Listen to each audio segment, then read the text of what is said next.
सभी भाई बहनों को देवउठनी एकादशी की हार्दिक शुभकामनाएं। तो आज आपको देवउठनी एकादशी और शालिग्राम की कथा सुनाएंगे। तो प्लीज़ पूरा ध्यान से सुनना और बताना कि आपको कैसी लगी। तो देवउठनी एकादशी जो है कार्तिक माह के शुक्ल पक्ष की एकादशी तिथि को आती है। इस दिन भगवान विष्णु अपना 4 महीने जो है सोकर उठते हैं। कहते हैं कि इस दिन भगवान विष्णु ने जागे थे निंद्रा से, योग निंद्रा से। तो इस प्रकार से इसको देवउठनी एकादशी कहा जाता है। और इस देवउठनी एकादशी का व्रत करने से कहते हैं कि 100 गायों को दान देने के बराबर फल मिलता है। और जो भी व्यक्ति इस कथा को सुनता है और आगे शेयर करता है उसको भी जो है पुण्य की प्राप्ति होती है और अंत में वह स्वर्ग लोक को प्राप्त होता है। तो आइए एकादशी की कथा सुनते हैं। और एकादशी को जो है सुबह स्नान आदि करके और भगवान विष्णु की पूजा आराधना की जाती है। और देवउठनी एकादशी के दिन जो है तुलसी का विवाह भगवान शालिग्राम के साथ करवाया जाता है। और इस तरह से जो भी व्यक्ति तुलसी का विवाह करवाते हैं शालिग्राम से, उनको जो है 100 कन्याओं का कन्यादान करने का फल प्राप्त होता है। तो इस तरह से हमें देवउठनी एकादशी के दिन तुलसी विवाह भी कराना चाहिए। तो आइए कथा सुनते हैं। कथा इस प्रकार है देवउठनी एकादशी की कि एक राजा के राज्य में सभी लोग एकादशी का व्रत करते थे। प्रजा, नौकर चाकर से लेकर पशुओं तक भी एकादशी के दिन किसी को अन्न नहीं मिलता था। तो एक दिन किसी दूसरे राज्य का एक व्यक्ति राजा के पास आकर बोला कि महाराज कृपा करके मुझे नौकरी पर रख लो। तब राजा ने उसके सामने एक शर्त रखी कि ठीक है, तुम्हें नौकरी पर तो रख लेते हैं, परंतु रोज़ तो तुम्हें खाना मिलेगा, पर एकादशी के दिन तुम्हें अन्न नहीं मिलेगा। उस व्यक्ति ने उस समय तो हाँ कर ली। कुछ दिन बीते, उसके पश्चात एकादशी आ गई। एकादशी के दिन जब उसे फलाहार का सामान दिया गया तो वह राजा के सामने जाकर रोने लगा और बोला, महाराज इससे मेरा पेट नहीं भरेगा, मैं भूखा ही मर जाऊंगा, कृपा करके मुझे अन्न दे दो। तो राजा ने उसे शर्त की बात थी वो याद दिला दी और वह अन्न छोड़ने को राजी नहीं हुआ। तब राजा ने उसे आटा, दाल, चावल आदि दे दिए और वह नित्य की तरह नदी पर जा पहुंचा और स्नान कर भोजन पकाने लगा। जब भोजन बन गया तो वह भगवान को भी बुलाने लगा कि आओ भगवान, भोग लगाओ, भोजन तैयार है। तो उसके बुलाने पर पीताम्बर धारण किए हुए भगवान चतुर्भुज रूप में आ गए और प्रेम से उसके साथ भोजन करने लगे। भोजन आदि करके भगवान अंतर्ध्यान हो गए। वह अपने काम पर चला गया। उसके बाद 15 दिन बाद अगली एकादशी भी आ गई। तो राजा से कहने लगे कि महाराज मुझे आज उस दिन से दुगुना सामान दे दीजिए, उस दिन तो मैं भूखा ही रह गया था। तो राजा ने कारण पूछा तो उसने बताया कि हमारे साथ भगवान भी भोजन ग्रहण करते हैं, तो इसलिए हम दोनों के लिए ये सामान थोड़ा रहता है।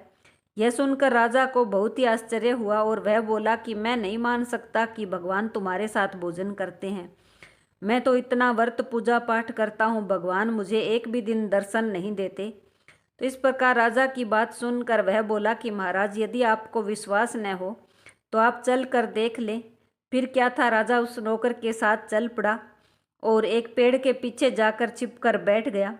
उस व्यक्ति ने भोजन बनाया और भगवान को बुलाने लगा। तो बुलाते बुलाते शाम हो गई, पुकारते पुकारते पर भगवान नहीं आए। अंत में उसने कहा कि हे भगवान, यदि आप नहीं आए तो मैं इस नदी में कूदकर अपने प्राणों को त्याग दूंगा। तो उसके ऐसा कहने पर भी भगवान फिर भी नहीं आए। तब वह प्राण त्यागने के उद्देश्य से नदी की तरफ जाने लगा और प्राण त्यागने का उसका दृढ़ इरादा जानकर भगवान शीघ्र ही प्रकट हो गए और उसे रोक लिया और साथ बैठकर भोजन ग्रहण किया। खा पी कर वे उसे अपने विमान में बैठाकर अपने धाम को ले गए। तो यह देखकर राजा ने सोचा कि व्रत उपवास से तब तक कोई फायदा नहीं होता जब तक मन शुद्ध न हो। इससे राजा को ज्ञान मिला और वह भी मन से व्रत उपवास करने लगा और वह भी अंत में स्वर्ग लोक को प्राप्त हुआ।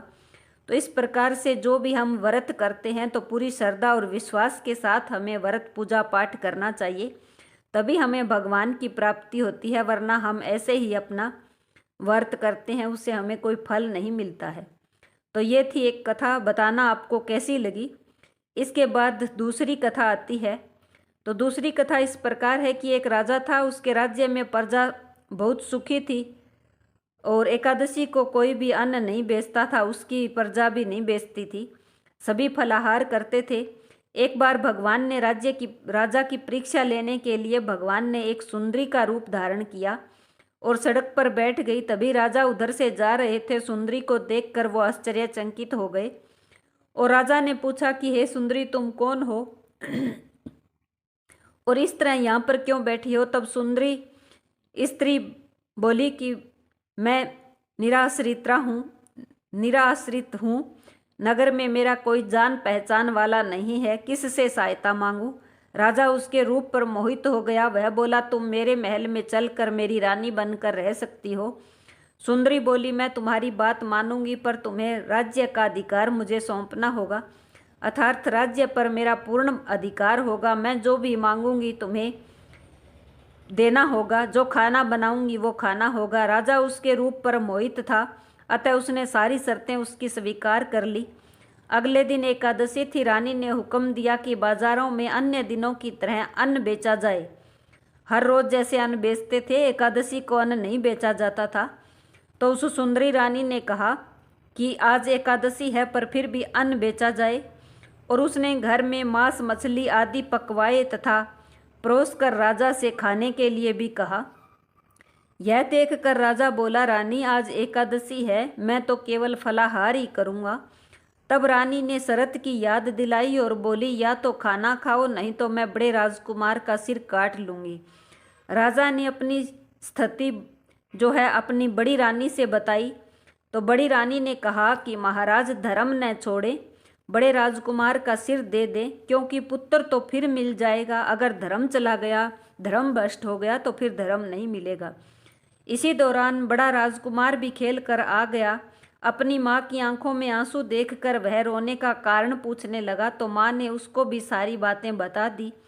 तब वह बोला, माँ आप चिंता मत करिए, मैं सिर देने के लिए तैयार हूँ, इससे पिताजी के धर्म की रक्षा जरूर होगी। राजा दुखी मन से राजकुमार का सिर देने को तैयार हो गया। तो रानी के रूप से बने भगवान विष्णु जो है साक्षात प्रकट हो गए और राजा को असली बात बता दी। भगवान श्री हरि विष्णु जी ने कहा कि हे राजा, तुम इस कठिन परीक्षा में पास हुए हो। भगवान ने प्रसन्न होकर मन से राजा को वर मांगने के लिए कहा।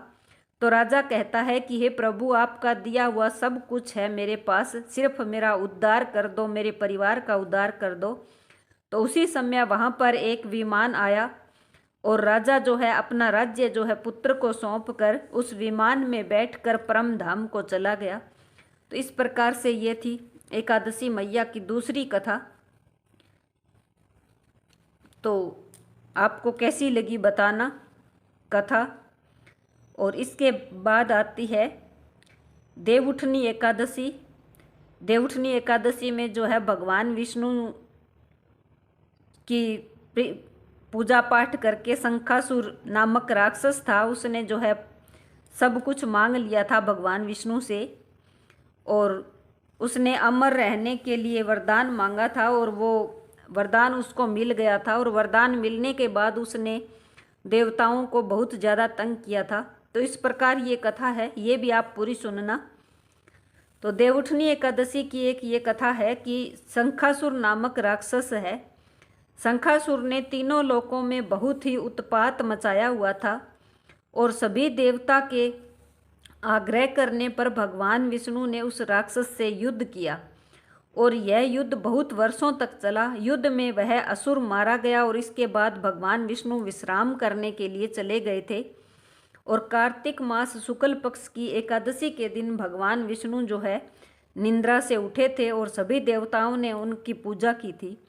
शिव महापुराण के अनुसार पौराणिक समय में दैत्यों का राजा दंभ हुआ करता था और वह बहुत ही बड़ा विष्णु का भक्त था। कई सालों तक उसके यहाँ संतान नहीं थी, तो उसने शुक्राचार्य जी को अपना गुरु बनाकर उनसे कृष्ण भगवान का मंत्र लिया था। यह मंत्र प्राप्त करके उसने पुष्कर सरोवर में घोर तपस्या की और भगवान विष्णु उसकी तपस्या से प्रसन्न हुए और उनको एक संतान का वरदान दे दिया। भगवान विष्णु के वरदान से राजा दंभ के यहाँ एक पुत्र ने जन्म लिया और इस पुत्र का नाम था शंखचूड़। बड़ा होकर शंखचूड़ ने ब्रह्मा जी को प्रसन्न करने के लिए पुष्कर में जाकर तपस्या की। उसकी तपस्या से प्रसन्न होकर ब्रह्मा जी ने उसको वरदान मांगने के लिए कह दिया। तब शंखचूड़ ने वरदान मांगा कि वह हमेशा अजर अमर रहे, कोई भी देवता जो है उसको मार ना पाए। तो ब्रह्मा जी ने उसको यह वरदान दे दिया और कहा कि वह बद्री वन में जाकर धर्मध्वज की पुत्री तुलसी जो तपस्या कर रही है उसके साथ विवाह कर ले। शंखचूड़ ने वैसा ही किया और तुलसी के साथ विवाह कर लिया। उसके पश्चात वह सुखपूर्वक रहने लगा। उसने अपने बल से देवताओं, असुरों, गंधर्वों, नागों, किन्नरों, राक्षसों, दानवों और मनुष्यों तथा त्रिलोकी के सभी प्राणियों पर विजय प्राप्त कर ली। वह भगवान श्री कृष्ण का परम भक्त था। शंखचूड़ के अत्याचारों से सभी देवता जो है परेशान होकर ब्रह्मा जी के पास आए और ब्रह्मा जी उन्हें भगवान विष्णु के पास लेकर गए। भगवान विष्णु ने कहा कि शंखचूड़ की मृत्यु भगवान शिव के त्रिशूल से ही होगी, अतः आप उनके पास जाओ। भगवान शिव ने चित्रथ नामक गण को अपना दूत बनाकर शंखचूड़ के पास भेजा। चित्रथ ने शंखचूड़ को समझाया कि वह देवताओं को उनका राज्य लौटा दे, परंतु शंखचूड़ ने बिल्कुल ही मना कर दिया और कहा कि वह महेश्वर से युद्ध करना चाहता है। भगवान शिव को जब यह बात पता चली तो वे युद्ध के लिए अपनी सेना लेकर निकल पड़े। इस तरह देवता और दानवों में बहुत ही बड़ा युद्ध हुआ, परंतु ब्रह्मा जी के वरदान के कारण शंखचूड़ को देवता नहीं हरा पाए। भगवान शिव ने शंखचूड़ का वध करने के लिए जैसे ही अपना त्रिशूल उठाया, तभी भगवान शिव को आकाशवाणी हुई कि जब तक शंखचूड़ के हाथ में श्री हरि का कवच है और इसकी पत्नी का सतीत्व अखंडित है, तब तक इसका वध नहीं होगा। तो इस आकाशवाणी को सुनकर भगवान विष्णु वृद्ध ब्राह्मण का रूप धारण करके शंखचूड़ के पास गए और उससे श्री हरि कवच दान में मांग लिया। शंखचूड़ ने यह कवच जो है बिना संकोच के दे दिया। इसके बाद भगवान विष्णु शंखचूड़ का रूप बनाकर तुलसी के पास गए और शंखचूड़ रूपी